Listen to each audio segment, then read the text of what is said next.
नमस्कार बच्चों, आज हम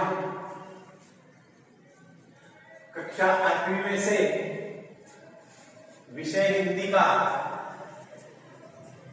दूसरी इकाई का पाठ 5 में खेती से आई तब्दीलियां, यह पाठ आज पढ़ेंगे हम। इस पाठ के लेखक है पंडित जवाहरलाल नेहरू जी। पंडित जवाहरलाल नेहरू जी ने इस पाठ में खेती के माध्यम से खेती में आए बदलाव, खेती के माध्यम से आने वाले सभी बदलाव इस पाठ में बताए हैं। तो बच्चों, पंडित जवाहरलाल नेहरू जी हमारे देश के पहले पहले प्रधानमंत्री थे। उनका जन्म 1890 में इलाहाबाद उत्तर प्रदेश में हुआ और मृत्यु 27 मई 1964 में नई दिल्ली में हुआ। स्वतंत्र भारत के प्रधानमंत्री पंडित जवाहरलाल नेहरू चिंतक, वक्ता, लेखक और विचारक थे। नेहरू जी ने आधुनिक भारत के निर्माण में महत्वपूर्ण भूमिका अदा की थी।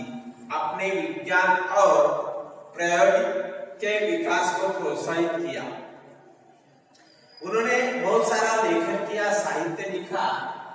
उसके साथ साथ उन्होंने एक आत्मकथा, दुनिया के इतिहास का एक स्थूल दर्शन, भारत की खोज, उन्होंने पिता के पत्र पुत्री के नाम आदि उन्होंने लेखन किया। इस प्रस्तुत गद्य संबंधी पाठ में पंडित जवाहरलाल नेहरू जी ने अपनी पुत्री इंदिरा को यह पत्र लिखा है। पत्र के माध्यम से यह पाठ है। इस पत्र के आदिम अवस्था में आगे बढ़कर खेती के माध्यम से हुए मानवीय सभ्यता के क्रमिक विकास को बताया गया है। बच्चों, यहाँ नेहरू जी ने अमीर गरीब के मानदंड एवं बचत प्रणाली को सुंदर ढंग से समझा है।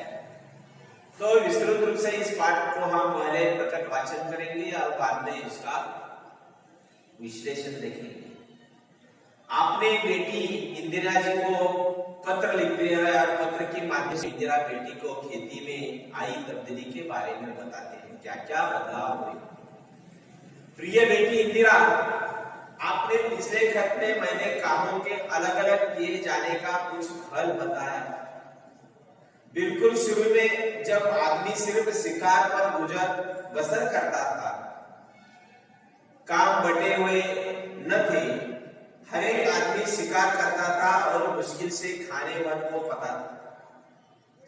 सबसे पहले मर्दों और औरतों के बीच में काम बांटना शुरू होगा। मर्द शिकार करता होगा और औरत घर में रहकर बच्चों और पालतू जानवरों की निगरानी करती होगी। जब आदमियों ने खेती करना सीखा तो बहुत सी नई नई बातें निकली। पहली बात यह हुई कि काम कई हिस्सों में बंट गया। कुछ लोग शिकार खेलते और कुछ खेती करते और हल चलाते। जो दिन गुजरते होंगे, आदमियों ने नए नए पेशे सीखे और उनमें से पक्के हो गए। खेती करने का दूसरा अच्छा नतीजा यह हुआ कि गांव और कस्बे बने, लोग इनमें आबाद होने लगे। खेती के पहले लोग इधर उधर घूमते फिरते और शिकार करते। उनके लिए एक जगह रहना जरूरी नहीं था। शिकार हर एक जगह मिल जाता था। इसके सिवा इन्हें गायों, बकरियों और अपने दूसरे जानवरों को वजह से इधर उधर घूमना पड़ता था। इन जानवरों को चराने के लिए चारागाहों की जरूरत नहीं थी।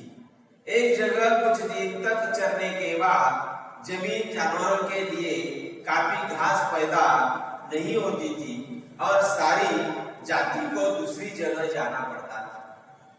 जब लोगों को खेती करना आ गया तो उनका जमीन के पास रहना जरूरी हो गया। जमीन को जोत बोत कर वे छोड़ नहीं सकते थे। उन्हें साल भर तक लगातार खेती का काम लगातार करना पड़ता और खेती में रहना पड़ता और इस तरह गांव और शहर बन गए। दूसरी बड़ी बात जो खेती से पैदा हुई वह थी आदमी की जिंदगी ज्यादा आराम से कटने लगी। खेती से जमीन के अनाज पैदा करना सारे दिन शिकार खेलने से कहीं ज्यादा आसान था। इसके सिवा जमीन के अनाज भी इतना पैदा होता था जितना वे एकदम खा नहीं सकते थे। तो बच्चों पन्ना नंबर 36 में से यह पाठ हमने देखा, यह पूर्वार्ध देखा।